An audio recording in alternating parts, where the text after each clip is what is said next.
Well, good afternoon and welcome to this edition of KTN News Desk. It's good to see you in this new year. My name is Edith Kimani. Right, and my name is Boni Tunya. It is the second day, almost the second day of the rest of our lives. The second day of this week, that is the 7th day of January 2014. And as always, we have a lot in store for you right here on the News Desk, including... Well, housekeeping business. ODM holds national meetings to put house in order. Also, a story of a crime of passion. Teenage boy killed in love triangle. And also in this bulletin, South Sudan peace talks. It's finally a go for South Sudan peace talks in Addis Ababa.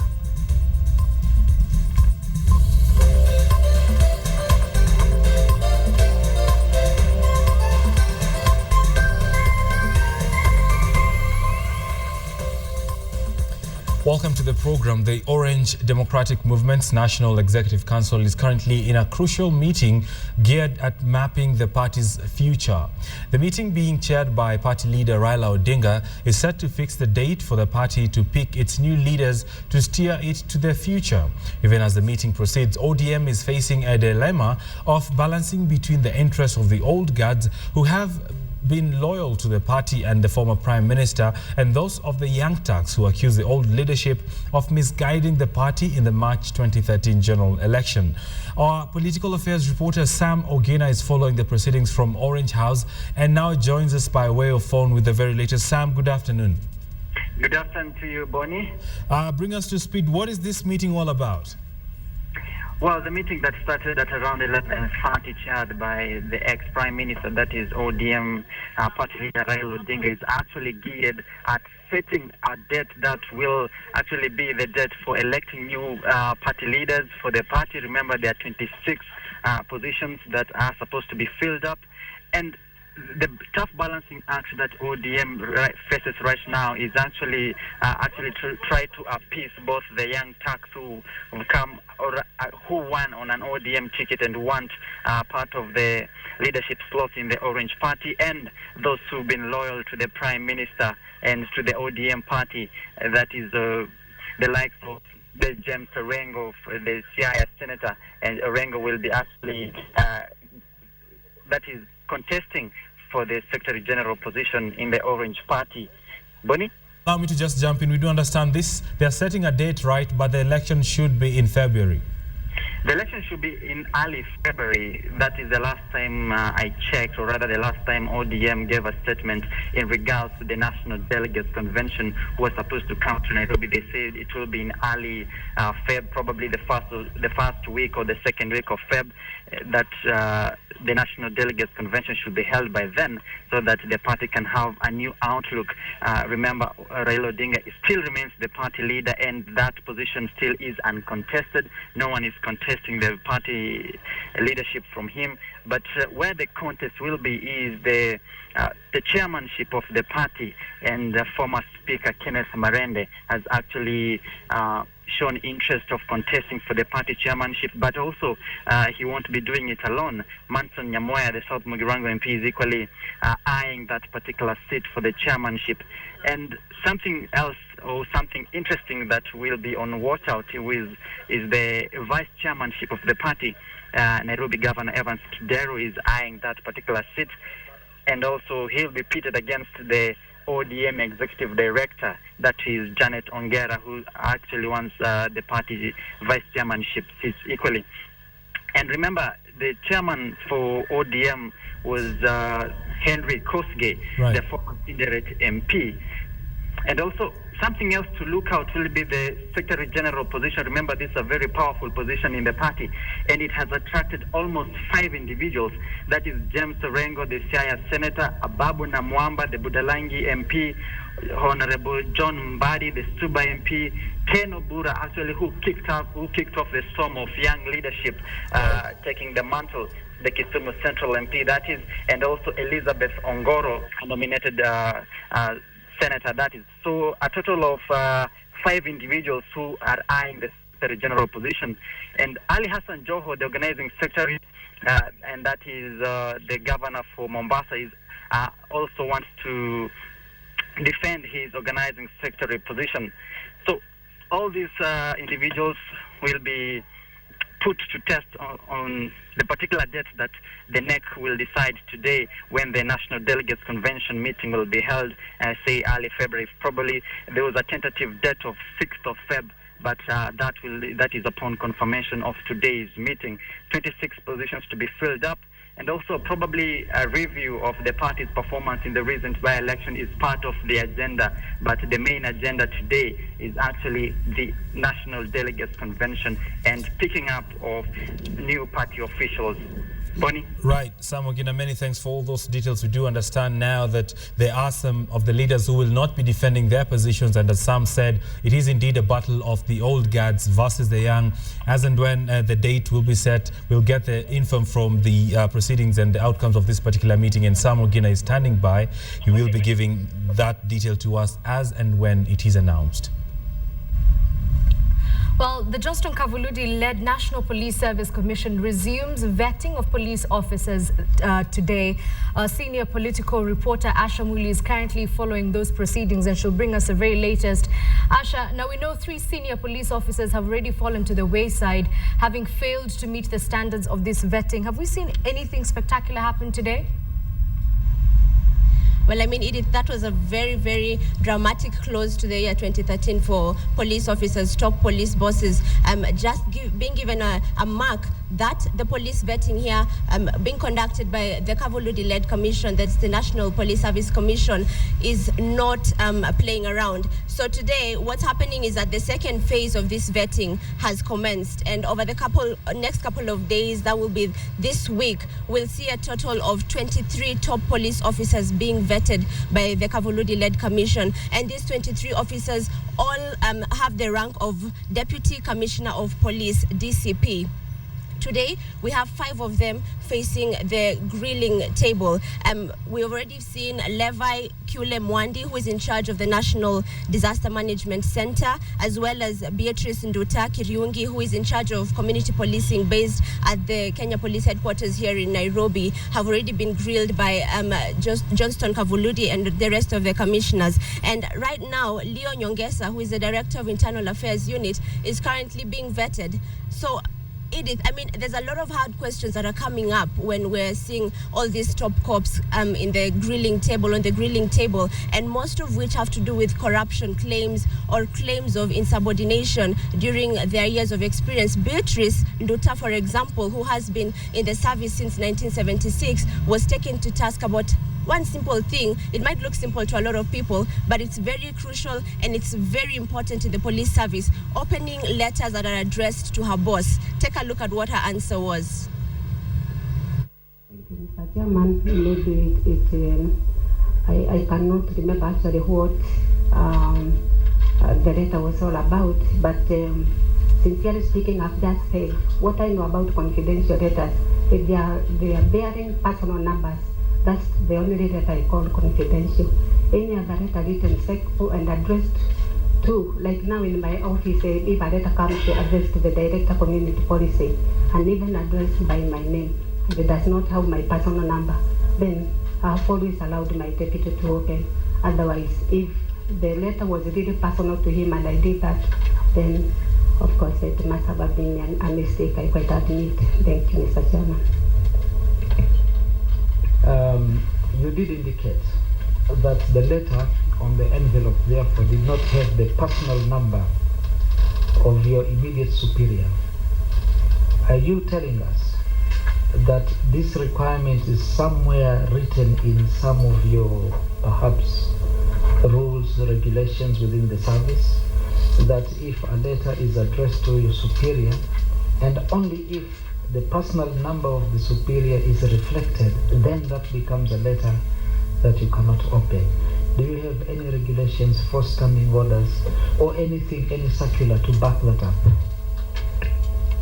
Mr. Chairman, that is my own understanding, that letters that are addressed to me, and in my absence, my deputy is around, then I can say this letter could be containing very urgent matters.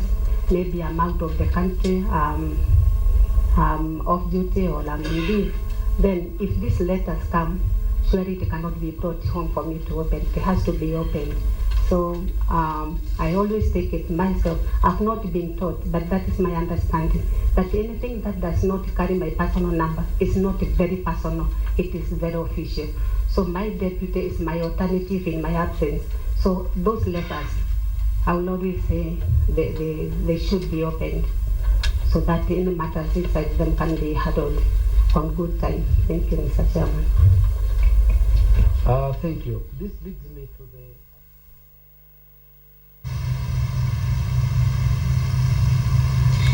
Edith, isn't it interesting how when someone is asked about an event that occurred, the correct answer, or rather the answer that comes to their mind is, I don't remember.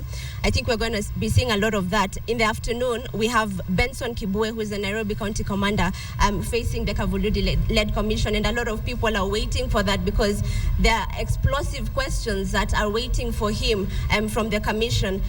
Other than that, tomorrow and the next day, this process will continue. Agri Adoli, Coast PPO, will also face the commission. Right. Joseph Oletito, who is the Kenya Airports Police unit boss, will also face the commission, and a lot others. In total, 23 by the end of the week. Edith. Now, Asha, obviously from the clip you've shown us, the Kavuludi Commission is showing us that no subject is too small or too trivial, but there are a section of people who have called these proceedings, they've dismissed them as being a sham, as a witch hunt. Have you heard from any members of the National Police Service Commission as to what they think of these allegations? You know, Edith, this being a public grilling, the public is also looking at how Johnson Kavuludi and the other commissioners are handling this process. And so, you know that most of these officers have served for periods of even exceeding 5 decades, some of them. Some of them are nearing their 60-year mark. That's the retirement age for civil servants. And so a lot of people are asking, why do we have all these old police bosses still in office, but they do have a vast experience? So the Johnston Kavuludi Commission is bringing closets from their past, of course, just to know who is exactly leading our police commission, who are our police bosses, and what have they done in the past. Do they have money? Because the issue of bank accounts and their finances is one of the issues that is being given a lot of prominence here. How much money do they have? How many bank accounts do they have? And so all these queries that the public has had about the Kenya police in terms of corruption and such allegations will now be laid on the table, and these people will get a chance to answer to them. Witch hunt, most of the commissioners here feel that these are questions that are very pertinent, especially with people holding such high positions, and it's time that they answer them, because over the past years we've not had such public vetting or public grilling. We've actually not known how police bosses have been taken to the positions, or rather been promoted to the positions that they currently hold. And so right now Kenyans have an opportunity to know what experience does this person have, and why exactly are they holding these positions. Edith. Asha Mwilu bringing us a very comprehensive outlook of what's happening in Westlands this afternoon. She will, of course, have more details, as she has promised, in subsequent bulletins, so do stay tuned for that. She says that there might be more of I don't know, I don't remember answers coming your way. Let's have a look at what's happening in Kisii, though, with Boni Tunya. Right. This is a very sad story, Edith. I mean, it's a sad story to come at the beginning of the year. Absolutely. Right, but village in Awendo is mourning the loss of a Form 2 student who was killed after an alleged love affair with a married woman. Moses Ocheng is said to have been found in a compromising situation with a married woman in a sugar plantation. However, the woman refuted the claim, saying that the student was indeed trying to rape her. According to relatives, it is suspected that the deceased was murdered by the woman's relatives. The boy's family claims that police have been slow in conducting investigations despite numerous visits to the area police stations. Efforts by KTN to speak to Awendo OCPD Moses Kuria on the matter have been futile.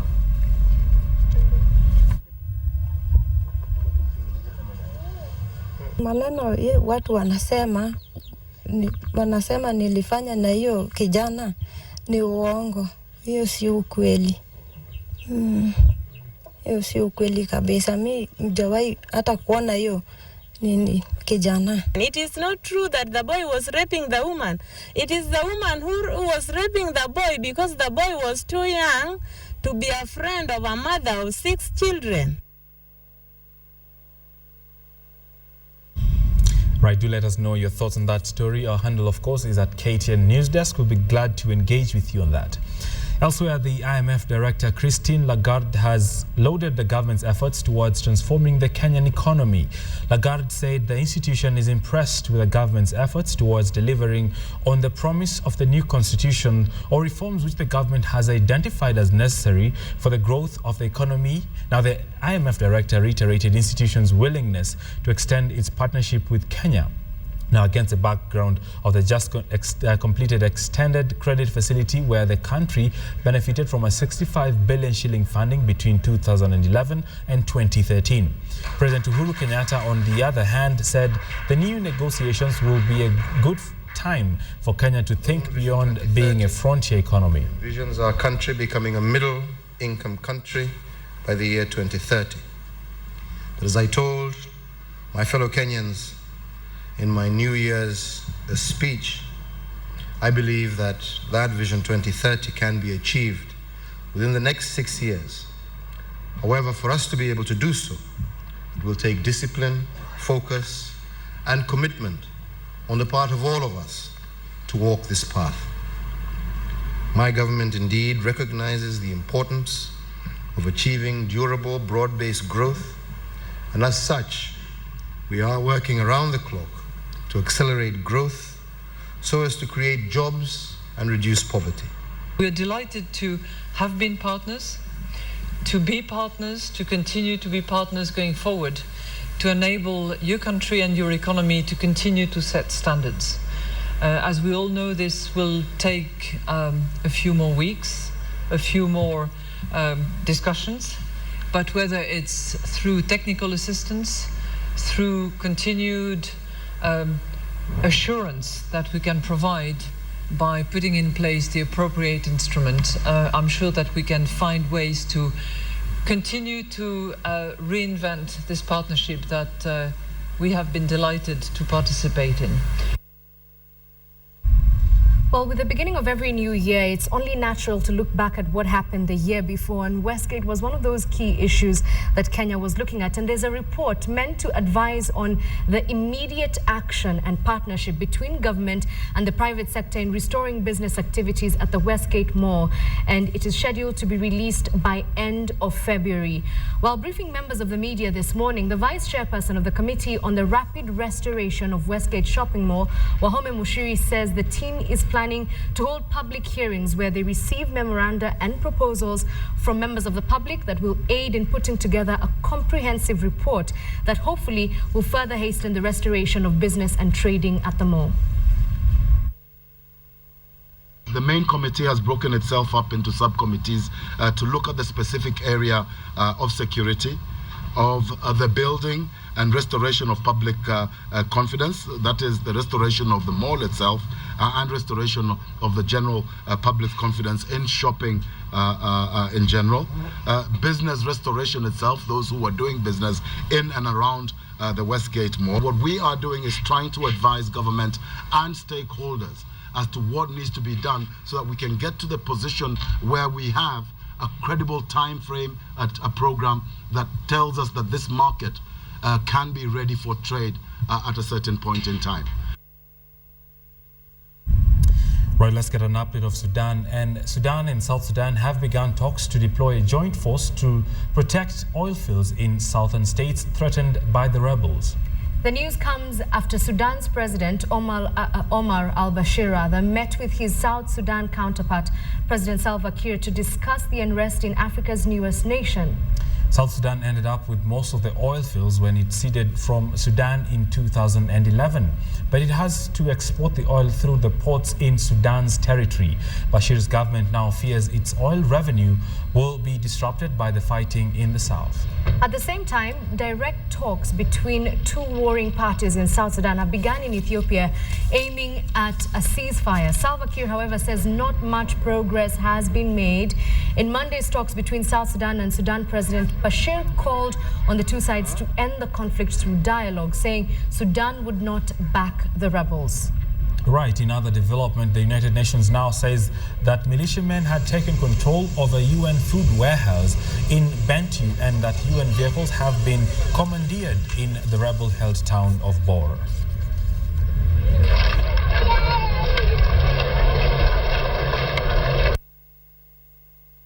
Right, we'll be giving you timely details and updates on the Sudan peace talks as and when we get the news. But back home, Cabinet Secretary in the Ministry of Energy, Davis Chirchir, says his ministry is concerned over the slow progress of the ongoing works at the 280-megawatt geothermal plant in Olkaria, Naivasha. Chirchir, who led a government team to the site, said the work is behind schedule, and as the first phase aimed to producing 140 megawatts from Olkaria, plant that was meant to be completed by February may not be functional by then. The Cabinet Secretary, however, said the contractors will have to work overboard to ensure the deadline is met and that there will be regular supervision from his ministry to ensure deadlines are met. The other 140 megawatt from Olkaria 1 plant is expected to be completed by August of 2014. Chirchir said it is imperative that the works are concluded on time if Kenyans are to access cheaper electricity. To make this country a truly low-cost country, a destination for the world manufacturing firms. Well, we take a short commercial break, and when we come back, we'll tell you why the Hands Off Our Elephants campaign might just be working. Right, also we'll take you to Samburu, and people there are into poultry farming now. New year, new things. We'll be right back.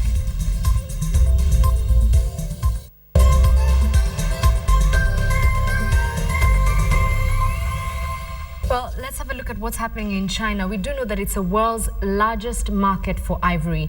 But the Chinese government is making a bold statement against the illegal trade. Authorities crushed tons of confiscated elephant tusks and carvings in a public ceremony on Monday.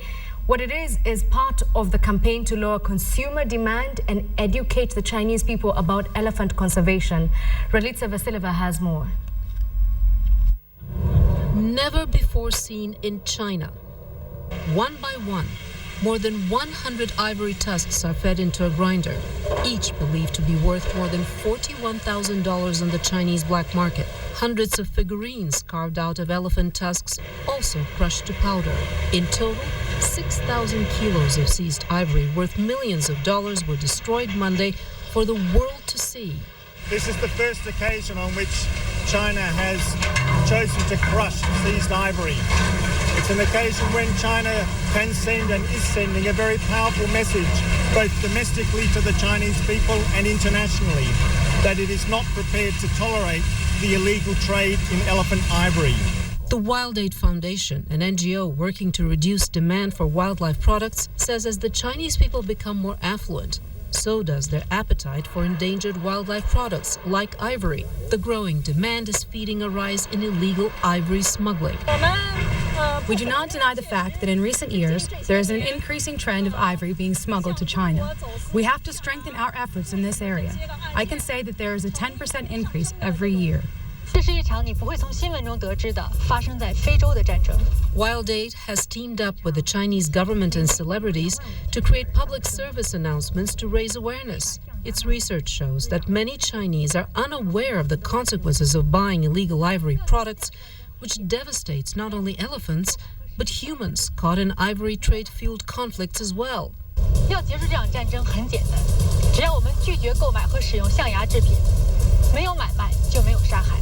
And raising awareness to stop the buying in the world's biggest ivory market, China, can have a huge impact. China says the ivory powder will be made into a statue and displayed in a museum to serve as a warning against ivory smuggling and hopefully help crush the country's crush on ivory. Relitsa Vasileva, CNN, Atlanta. You know, it breaks my heart. It completely breaks my heart to see that amount of tasks in one country, but at least the government is doing something. Let's have a look at sports though. And Arsenal's Theo Walcott will miss the World Cup after being ruled out for at least 6 months with a knee injury. The England forward, who's 24, was injured during a game on Saturday. Away in Italy, Brazilian soccer ace Kaká scored his 100th goal in AC Milan's 3-0 win over Atlanta. Lazio beat Inter Milan 1-0, while Cristiano Ronaldo netted a brace in Real Madrid's 3-0 win over Celta Vigo.